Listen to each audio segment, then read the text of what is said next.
Ladies and gentlemen, welcome back. I am Paul, U.S. Army combat veteran, and today we are going to be taking a look at the latest updates coming out of the Ukraine conflict. Specifically, we are going to look at the stabilizing front lines, and we're going to ask ourselves, are we right back to 2014? Let's get into it. They can see the Russian positions from this front line, and they watch nervously, waiting for the next exchange of fire.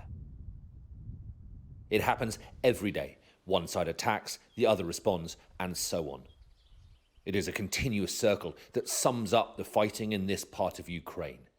So, guys, I want to point out that this sort of highly stable front lines resembles something akin to siege warfare. And the truth is, siege warfare dates back way far in history. It's one of the most traditional, simplest ways to fight a war because it's logistically easy.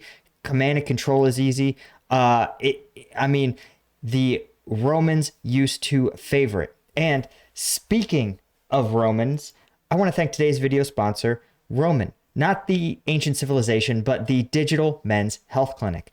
Roman focuses on erectile dysfunction, ED, and they are entirely digital.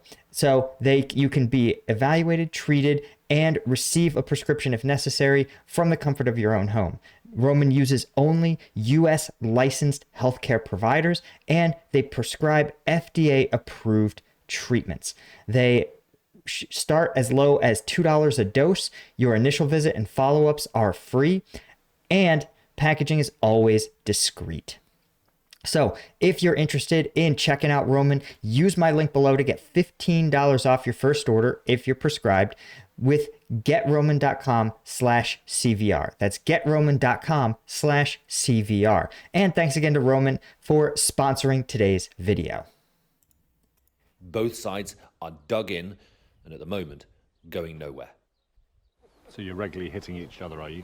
So in 2014, what happened is that the Ukrainian armed forces, so the Russian-backed separatists in the east, attempted to, separate from the Ukrainian state. And the Ukrainian armed forces weren't going to accept that. They went to fight them, but the Ukrainian armed forces were so badly equipped, badly trained, at the time that it was actually a stalemate. They weren't able to push back the separatists.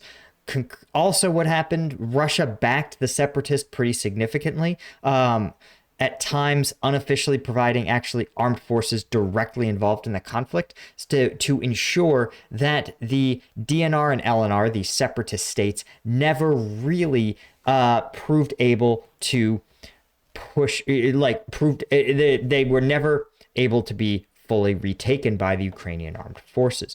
And so this has gone on for years, since 2014. It's never stopped. Russia has also seized and occupied Crimea, and that was more explicit. That was done by the Russian armed forces, though they took off their patches and pretended that no one had any idea where these people wearing Russian military gear had possibly come from. It was pretty stupid.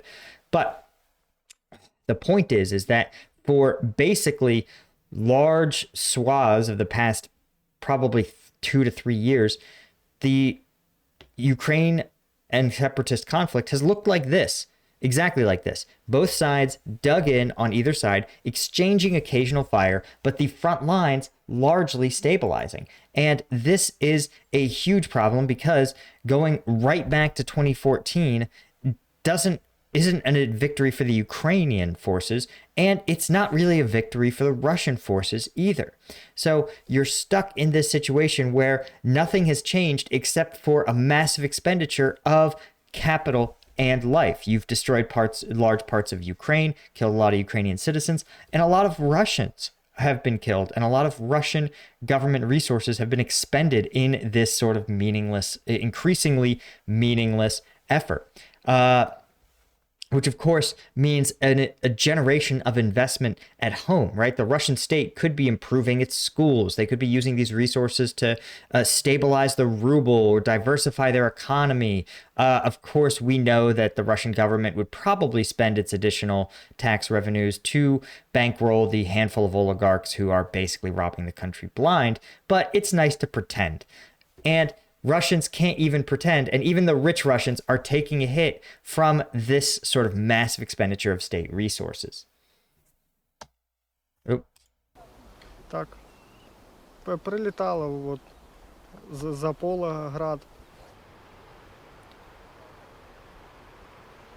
Вони не жаліють боєприпасів. Вони дрони їхні літають. Тобто, якщо вони бачать навіть, що один-два. This is again, like we talked about siege tactics. This is exactly what we're talking about. These sort of slow, plodding. There doesn't even appear to be part of a larger advance. It's just harassing fire. And the idea is simply to force your enemy to expend lots and lots and lots of resources in their defense. And when the Romans did it, what they would often do is encircle a city, which often was defended quite heavily. Sometimes they would have an elevated redoubt, like a mountaintop that they would retreat to, or would simply have significant and robust city walls. The Romans, though, were patient. They would surround the city and simply wait out their opponents, because eventually they would run out of food, and the Romans would only engage in combat operations enough to make sure that the enemy didn't get complacent, that they had to stay on their toes, they had to keep young able-bodied men on their walls, on the defensive, and burning resources. So, and of course the Romans, because they were the besiegers, could always get access to more food, but the sieged city could not. They had to rely on their stores. So this is, nothing old, nothing is really new again. And it sounds like this may be the direction the Russians are trying to take the war, or will be forced to take the war. Чоловіка вони можуть випустити касету градом.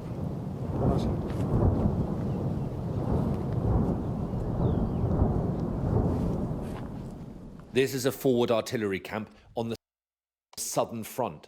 So what's interesting is he's going to say this is a Southern artillery camp recaptured from the Russians. I'm curious to know if this is a Ukrainian artillery diagram or if this is a Russian military diagram. But what's fascinating is this is what's called a sector sketch. It's very basic and not great for a couple of reasons. So traditionally what a sector sketch is, and let's make this even bigger. Okay, so what is a sector sketch? A sector sketch is this idea when you want to secure a position, you have designated sectors of fire, right? So let's say your base, when I was in Afghanistan, I had to come up with a defense plan for a small forward operating base, or COP, they called them combat outposts at that time. So I said, okay, great. I need to make sure that 360 degrees of security are provided. So what would I do? Well, I would go to each corner and I would say, okay, this position can see clearly from this direction to this direction.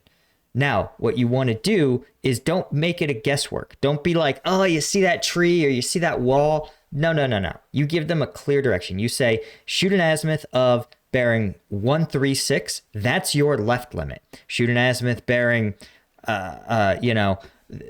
359, that's your right limit. That is your sector of fire. Then what the position does is sometimes you will do it, but more often you'll have the first soldier to occupy the position. They will create a sector sketch and they will say, okay, here's my left and right limits. And now I'm going to designate, you can use like a laser rangefinder and you can sit there and go, okay, I know that tree right in the center, I know that that's 100 meters out. So you'll draw it on the sector sketch. You'll draw tree and draw a little arrow. There's like 100 meters, right? And this is really useful for a couple of reasons. First, it allows you to direct artillery fire, but it also allows you to clearly communicate with other people who say, hey, be advised, there's someone, with a rifle peeing on the tree 100 meters out from my position. Somebody goes, yeah, Roger, that's the Afghan police. They're getting ready for a patrol. They go, okay, Roger, I see what you're talking about. It's also useful for, of course, calling in artillery, right? So because you can sit there and go, hey, I need a fire mission. Here's my position. I mean, 100 meters is pretty close, but you could sit there and be like, hey, 600 meters to my northwest at this azimuth, that's where I need you to put rounds. And it's very easy. Can also, if you have, for example, if you have to adjust your aim, your elevation on a crew served weapon, it's easy to do if you say, hey, look, 800 meters away is this village or is this house. I know that I need to change my elevation this much so that my first round is on target. But the reason this thing is kind of, I don't understand, is here at the bottom, right, is clearly the actual gun position, sure. But look at this stupid sector sketch. What is this? It has no label. Like, it's just a dot. What does that mean? 1.3 kilometers. Okay, so it has a real range, sure, but it also doesn't tell us the distance or direction. Do you see what I mean? How this is a problem, right? So you look out and you're like, what is this dot? Is it a vehicle? Is it something that can move? Is it a tree? And what is the angle, right? So you're standing, you don't know which way you're supposed to face to see the tree that's 1.3 kilometers away. And then the other question, what the hell is this? Like another arrow, but 3.3 kilometers away from what? Like there's sort of maybe a river or road here, but it doesn't show where else the river or road goes. Here's a bridge for some reason, right? Where, and what is this? 12 kilometers this way? What does that mean? This doesn't make any sense. This is like a parody of a sector sketch. Now, is it because it has some really specific use? There's just not enough information to tell you what these numbers mean in any way, unless there's an accompanying like map next to it or something. But other than that, I mean, this is what I would expect from, well, Russian armed forces who get a couple weeks of training, probably have no clue what a sector sketch entails, right? So they probably got a 10-second instruction on it, thought this would be helpful, didn't really understand what it was for, and just knew they had to have dots and lines. Captured from the Russians when the Ukrainians pushed them back. There are small bases like this dotted all along the fields here. It's pretty basic in camp. The soldiers wear a mishmash of kit, and you can understand why they are desperate for more advanced weapons. I mean, we've seen the mishmash of kit throughout this entire conflict. This is where you come when they start shelling. Бліндаж, він служить як і для проживання, так і як укриття. First off, this is deep as all get out. Second, man, I would be so scared to get buried alive in there. Very small. If the Russians start bombing you, this is all the protection you've got, right? Якщо росіяни починають бомбити, це найбезпечніше місце. Да. That is so terrifying to just because it's just so weak, right? Like it's not weak. I'm sure it's very strong, but it just seems like so easily collapsible. You would want to have like 2 or more evacuation routes, 2 or more ways out, so that if one side collapses, you still have another side you can get yourself out. Це найбезпечніше. You also want ventilation because oftentimes deep underground, what happens is heavier than air gases, like radon is a classic one, and they will seep down, right? They'll seek out the lowest point, which in this case is going to be this place deep underground. And with no ventilation, there's no reason that oxygen is going to penetrate into there. So it is sort of a risk if you don't have ventilation. It's one of the things they figured out in World War I, and in World War II, when they actually built, like the French built the Maginot Line, they actually not only had ventilation, but they had the ability to seal themselves off from airborne, chemical, or biological attacks. They say the But yeah, a simple fan is all you need to create enough ventilation to cycle it. dogs sense incoming rockets before they do, and so they keep them in the camp as a sort of early warning system. It might be nonsense, but superstitions run high on the front line, and they insist the dogs keep them safe. Anything for the upper hand in this attritional war. Somebody just likes dogs and just claims that they have some military value. But military dogs really do have a lot of military value, right? And I say that because oftentimes they are used as bomb sniffing dogs. They can also be used as like in limited sort of scouting roles. In World War II, you might see a dog scout for people that were still alive, bodies. But primarily for explosive detection or detection of other like combat relevant things that you can smell. Drugs in Afghanistan was a common example. But you have to be able to smell it because that's what dogs have. And the dog has to be really thoroughly trained. Just the other side of a field behind is a village that has been liberated from the Russians. We're not allowed to name it. The Ukrainian flag is flying again at the crossroads, placed deliberately so it can be seen from the Russian positions. There are a few other signs of life. Yeah, these villagers know that you just got to get out, man. You can't be on the front lines of these sort of fights. And it's pretty wild to see just how front line facing this conflict has been, that there is a proper front line of the fighting, and that locals know they need to retreat behind it.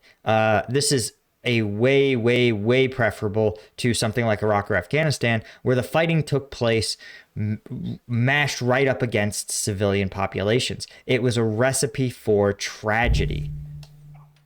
But as we've seen, the Russians are happy to hit strategic targets behind Ukrainian lines. Just as we were about to leave, though, an elderly woman appears from her house. This is All right, yes, there is always at least one elderly woman who just cannot bring herself to leave. Shows her basement bomb shelter. Okay, less interested in this woman. as the thud of artillery starts around us. And then they tell us to run. Так, выходы вперед, вперед. This is what it's like Уезжайте, уезжайте, уезжайте, уезжайте. every day, Бегом, бегом, уезжайте, уезжайте. relentless. Yes, that is exactly what it is. Relentless, attritional warfare. It's just hard. It's hard, but man, it is tried and true. It has been around since time immemorial. If you guys want to check out some videos that are a little too spicy for YouTube, right, where I break them down, you want to become a Patreon member, shout out to our Lieutenant Tier patrons. I'll see you in the next one.